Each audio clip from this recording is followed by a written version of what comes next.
This is Brenda Starr coming to you live from the Backstage 360 studio.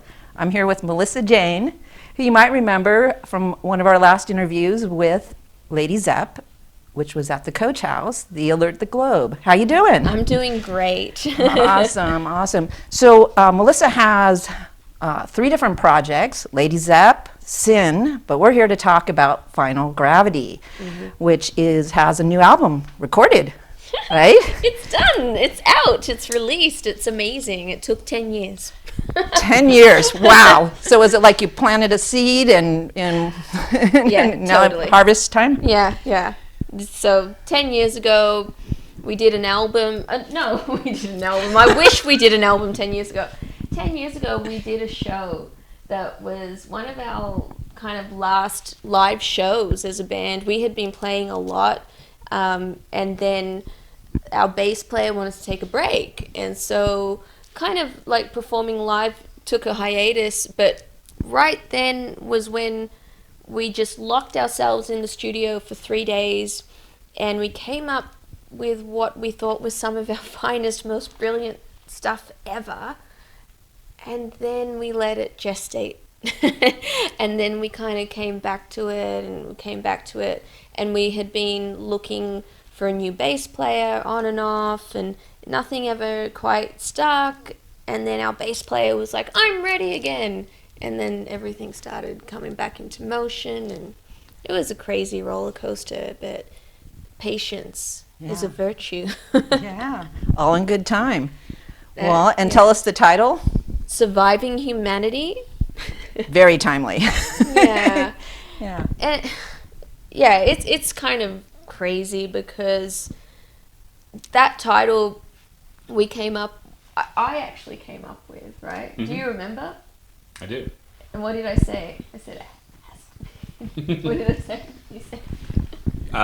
You were pretty insistent upon it at the time. I mean, to be honest with you, I didn't love the title back then, but it's funny how events kind of aligned with it becoming actually a perfect title for the album. Yeah, I know. It was something like just in me that was like, we had basically recorded this, like the main parts of all the songs, and I listened to them and I heard them, and I'm like, they have to be in this order, which not the whole band thought either, and it has to be called Surviving Humanity. And I don't know what it was, but there was something in me that was like, it has to be this, it has to be this. And this was at least 3, maybe even 4 years before the release. So like, we had no idea that. But you knew. Oh, I something in me apparently knew, I guess, yeah. Well, it's funny. I listened to the album on the way down here, and New Day is the opening track. And what's interesting about that, we did a show in 2010. Really, that was Melissa's debut with the band. She joined the band, and we played live. A pretty big gig opening for Fates Warning, who's a big favorite band of ours. And the show went so well that I was really inspired that we had a previous singer, and we were kind of adrift for a little while. We had this great show, and it felt like a new beginning. And that inspired me to write the song New Day, partly about Melissa, and with some help from Paula Yu, who plays the violin on the song. She kind of helped me with some things to structure my time to write the lyrics pretty quickly.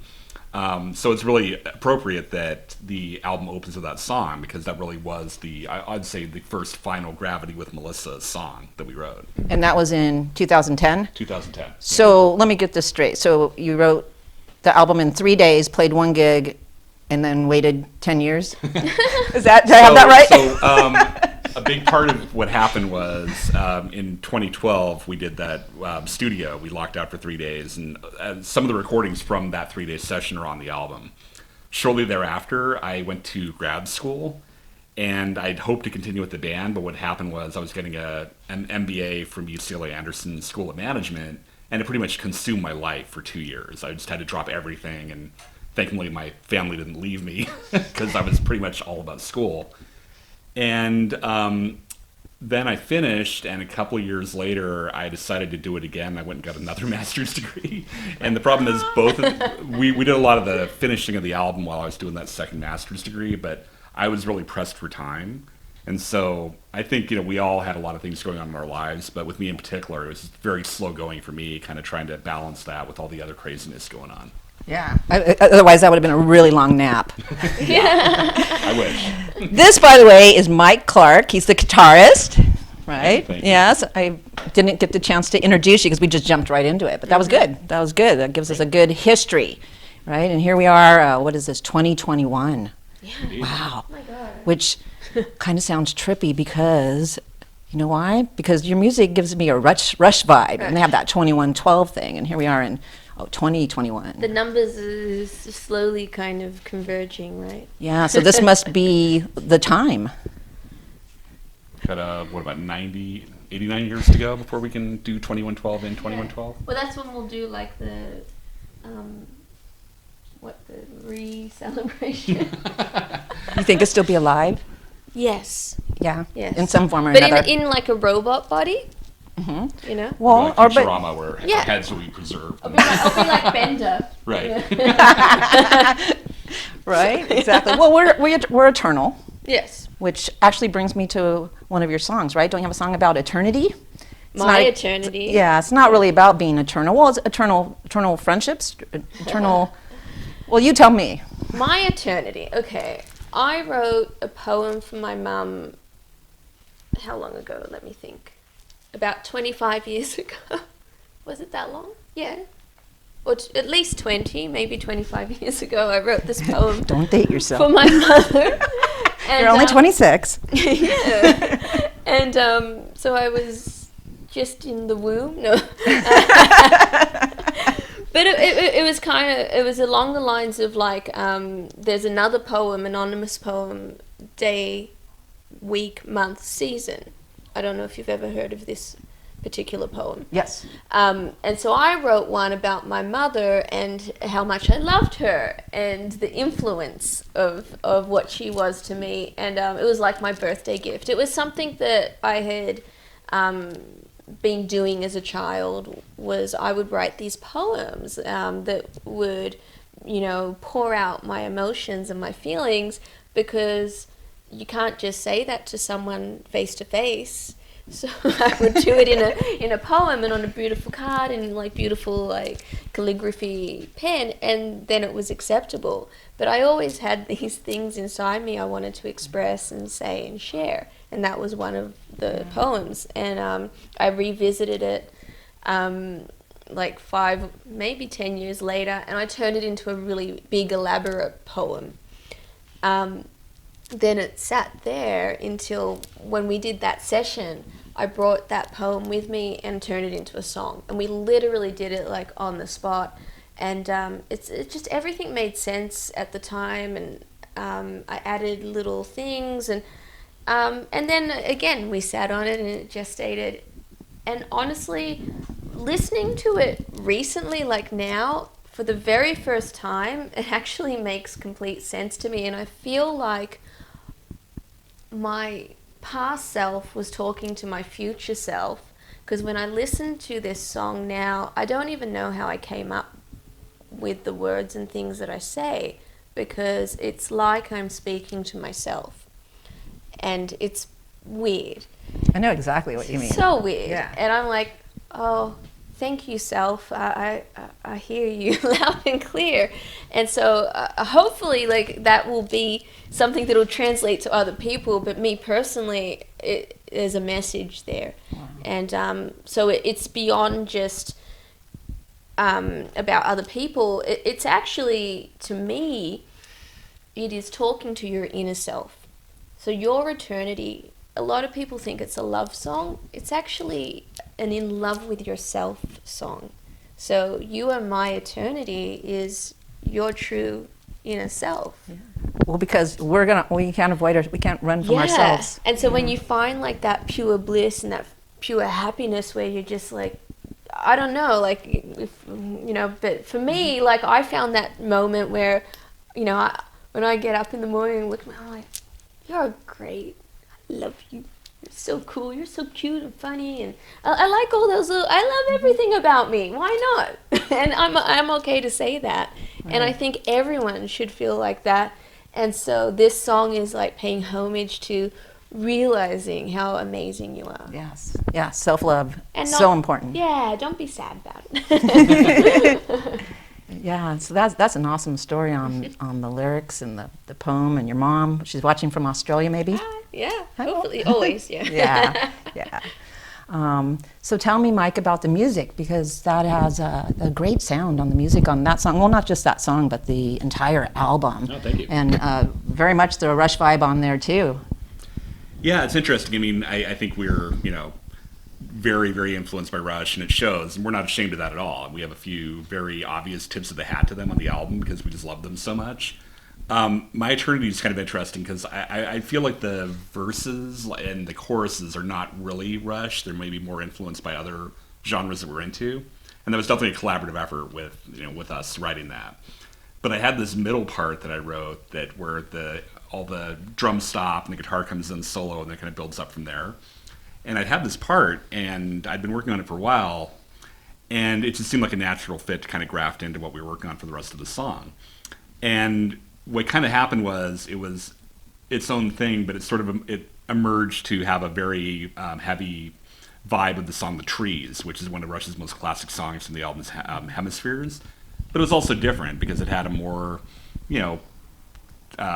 I guess, more recent production sound, whereas the Rush, album was from the 70s and sounded very much of that time. And then I have a guitar solo on that I played in the style of Eric Johnson, who's one of my favorite guitar players, very different from Alex Lifeson, the guitar player from Rush. So I think we have this, strong Rush influence and a foundation, but we like to kind of put our own flavor on it and bring other influences in as well. Yeah, absolutely. Nothing wrong with that. I mean, Rush is no longer out there playing, so if you can, take some of that and then add your own, I mean, that's what we're supposed to do, stand on the shoulders of the greats and move forward. We wouldn't want them to be forgotten and not influenced, being, the greats that they are. Sure. And it's a whole nother twist. I mean, with your vocals in there and your style of writing. And female vocals to that kind of music. Mm-hmm. Kind of a phenomenon in itself, a little bit. Yeah, I mean, it's very male-dominated field. Yeah. So when you have a, credible, powerful voice singing this kind of progressive influenced rock, I think it's a really good amalgamation. Yeah. Well, she definitely has her mighty voice. Mm-hmm. Thanks. Melissa. So, is there another song that you'd like to tell us about? I think there's another song you would like to know about because it comes with something very special. Oh. So I talked about how My Eternity was written a long, long time ago. Well, another song that the seed was planted about 20 years ago. I actually have a blog out where I have the picture of the handwritten lyrics I did 20 years ago, and they're almost identical to what it is now. And this song's called Sincerely Satan. And so you thought of me when you thought of Satan? I did. Well, see, and this is another thing. A lot of people, I don't know where she gets that. They misinterpret a lot of my songs and my lyrics or my intentions. And so I did have one person say, "Oh, are you a Satanist? Because you wrote a song called Sincerely Satan." I'm no. We're just friends. Yeah, we just had to have lunch once in a while. Right. But the song, to me, I like the theatrics of it, but the words of it, for me, are like battling your own demons. Satan doesn't have to be some person that you hang out with or that you worship. It can just be... we all have our own little Sincerely Satan, and it's you have your own little Sincerely Satan, your own little My Eternity, and they both sit on your shoulder, and you listen to them both, and some of them do your head in, and some of them don't, and some take over, and some don't. And so it's that living with those different personalities of yourself and facing them. Mm-hmm. The whole duality of it. The whole duality. So Absolutely. if you can't embrace your Sincerely Satan, how can you embrace your My Eternity? Right? Absolutely, yeah. It's that self-acceptance. Yes. All the parts. All the parts. All the creepy parts. And if you really don't like something, change it. You're the only one that can. Exactly. Nobody else can change it. So it's more of looking into what really is there, and no longer making excuses for it or saying it's someone else's fault. It's I wanted to take the easy road and it blew up in my face. Well, now I see what that does, what that means. That's what Sincerely Satan is really about. Oh, nice.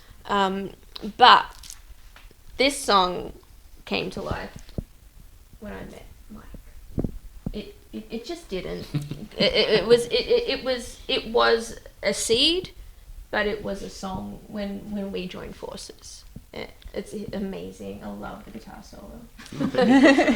Yeah, it's interesting. It's probably fairly atypical for the rest of the album because it's more of a metal song, and I view it as kind of a combination of System of a Down, believe it or not. So the verses are very much influenced by some of their earlier material, and I guess the choruses are more metal. And I think we had a reviewer compare my guitar solo to Randy Rhoads, which I thought was interesting. Really? Yeah, I never really think of him as being like a big influence because I'm more into Rush and other bands like that. But I guess in terms of the composition, it's definitely influenced by that neoclassical, very Crazy Train. composed type of solo. Kind of Crazy Yeah, Train. it's not as technical as Crazy Train, but I think it's got that kind of attempted to be melodic with a couple little little licks in there. I think it turned out well. It's Got good. good feeling too. Yeah. It's good. Yeah, Yeah. it's good, right? Yeah. Oh yeah. But you know what makes it even better? Is our beer that was made Ooh. inspired by this song. Very good. So, Sincerely Satan beer. Look. Oh, there's different labels. You want? No. You're gonna spin it around. See? Oh, I was looking at the So- back.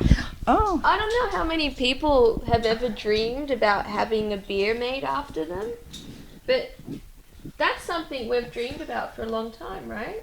It is a dream come true. It's just like this is the dream come true. I like it. And so But I haven't even tried it yet. this is made by Transplants Brewing, and Transplants Brewing were neighbors of our bass player, like 15 years ago. No, it was more, I think, up until about 6 years ago.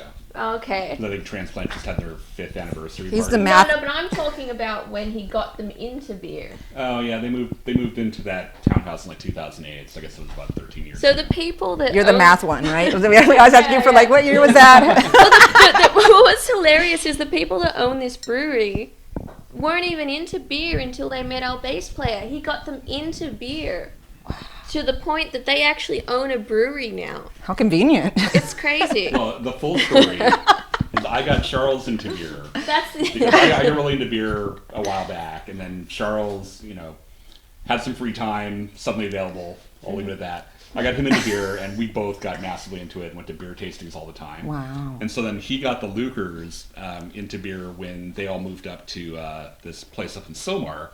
So what I'm basically saying is I'm really upset that I'm not getting 10% of the royalties from the brewery because it all started It all with me. started with you.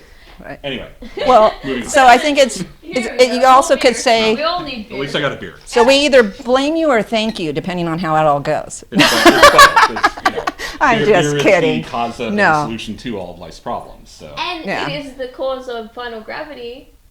and our problems. Yes. No, because I don't know. One if day you- we'll thank. I don't know if One you day, know. not me, but but well, do thank you for the do- beer. Do you even know what Final Gravity means? You should. Well, You're smart. being grounded. No. You say it. You say it. Good. It's the density of the fully fermented beer relative to water. Oh, So what happens is when you add all the grains to the beer, it ends up being more dense than water. But then when you ferment it, some of that sugars that goes in the beer will turn into alcohol. And so the final product almost always ends up being denser than water, but the stronger the beer, the higher the final gravity it's going to have. So because we were all into these, strong kind of craft beers, we thought that'd be a great name. Wow. So that was what we called the band back when It- started off as a drinking buddy project. It's a drinking buddy project, but it has kind of that profoundness where Final Gravity can also be like a soul thing too, a spiritual yeah, thing. yeah, like ascending. Yeah, so Ascension. so we're like ascended beer drinkers. Yeah. Right. Well, is this what you learned when you were getting your master's? Is this was part of the program? No, that was before. I was But- actually. I became a certified beer judge. I was gonna say right he's a before- certified beer judge though. Yeah, right before Final Gravity started, I became a certified beer judge and just massively geeked out on beers. So I guess that's part of why I could do that. Yeah. It's harder than you might think. It's- Really? Yeah. well, You don't not think really. I'm fit for it? It's so I funny. probably would get a big old gut. So So can I get to try this yet? yeah. Yeah. Cheers. Cheers. Cheers. And just so you know, brewed to be paired with Final Gravity, Surviving Humanity. This is a blood orange imperial red IPA. So do we sniff it first? Smells good. It's fruity, right? It's got a bit of fruitiness. Yeah, but it's got that hoppy. This is a 9.5% beer. Oh, those are good odds. What do you think? I like it. Yeah. Put me down It's for a smooth. case. Isn't it smooth Yeah. for like a 9 point, like Yeah. for such a strong beer? So how does somebody order some? Wow, you can actually order this online Oh, nice. from Transplants Brewing, and they're doing this special deal because of our great music that Sounds- inspires their beer, where you can get the beer, a T-shirt, and a CD package. And cool. it's like I believe it's a $40 package. I'm working on a deal where I may even deliver it personally in the California area to extend it to more locations, but you can definitely order it for pickup and for delivery in a smaller vicinity near their brewery, which is in Palmdale. Yeah, I think their brewing region's the Antelope Valley, so Yeah, as but Melissa said, we're we're looking working at at a possibilities deal of us helping to bridge the extend gap it. to LA County and possibly even other counties as well. We don't want you guys to suffer and not be able to enjoy this. That's Yeah. that's yeah. You guys are good-hearted like Yes. that. Yes, I like it. So is it too soon to talk about the party at the brewery? Well, and is that gonna? that's the crazy thing. So can you see this little guy here? Oh yeah, This who did this artwork? art? Yeah, did you do this? No, this No? is B.L. Singleton. Okay. He is the artist of the brewery. Oh. Oh, this is what I love too. See, Dear Final Gravity. Isn't that cute? So cool. So cute. But he does all this Is this his artwork. little wish list? And so I believe so.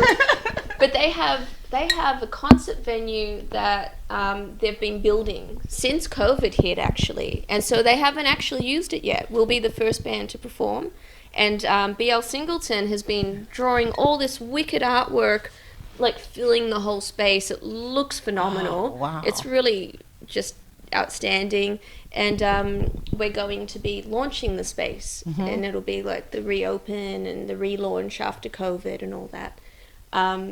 But we're looking at July to do our show, and we will live stream it regardless, just so anyone in the world can see it. Hi, Mom. Right? Yeah, it's like I have to, right? Right? You know, Yeah. I'm Yeah. always thinking of you, Mum.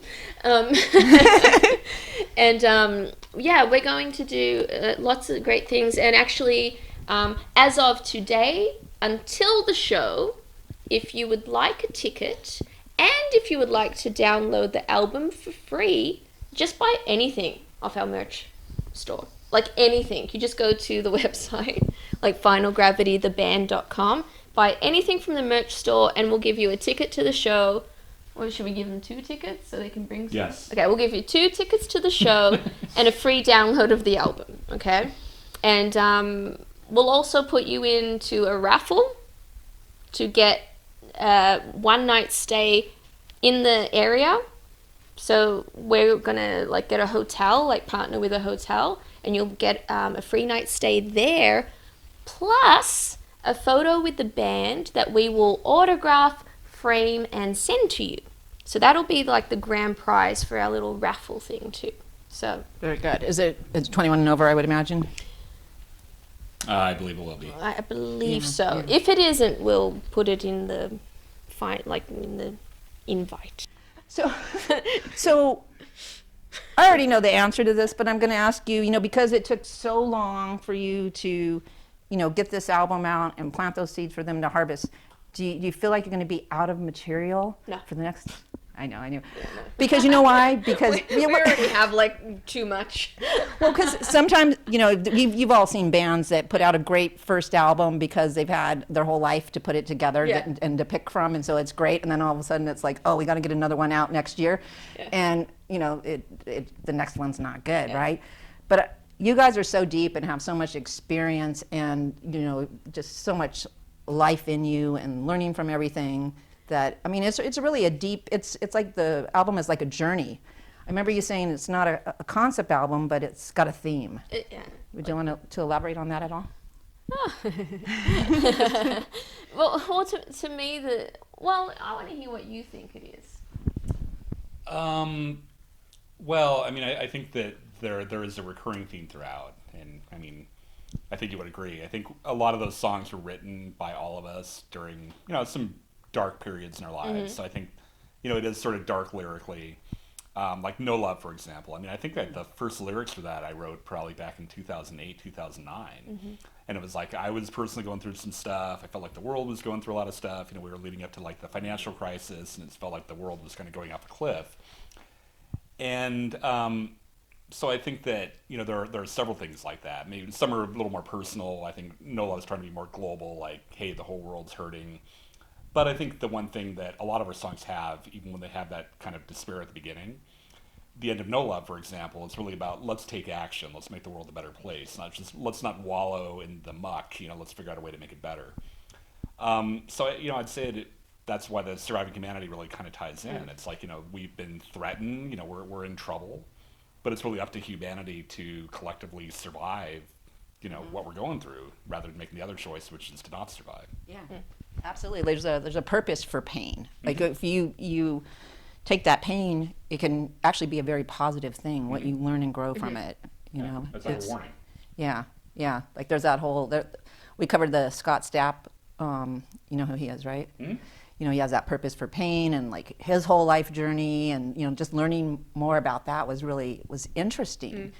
And it's like that. You can take that and you can make it something beautiful. Yeah. So interesting that you mentioned Scott Stapp, because I know we talked about the downloads for the album. So the album is available on Spotify. You can listen to it for free, but we do recommend downloading it or buying the CD, because the album is actually mixed by John Kurtzwig, who mixed a lot of the Creed and Alter Bridge albums. Oh, right on. And so it's got a really kind of hi-fi sound, for lack of a better term, that I think you'll hear best in the higher quality formats. So definitely check it out on Spotify, but be sure to get a higher quality audio, because between the tracks that we did, which I think are really good, the mixing that Kurtzwig did, which is great, and then we had it professionally mastered by Scott Stratton from Bernie Grunman Mastering, and I think between all that, it's really worth getting a higher quality format to check it out.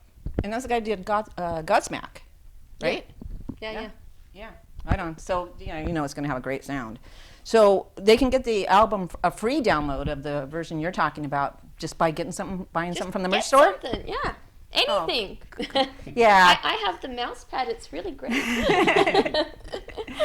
Yes. So check out Final Gravity, and you know what? You got to come to that party at the brewery. We'll let you know when that gets confirmed. We're just waiting for the opening. We'll give right? you the flyer, and we'll start getting all that stuff out. Yeah. We're just kind of a little bit unsure because of COVID. Right. But definitely 100% July. Very good. And it's my birthday too.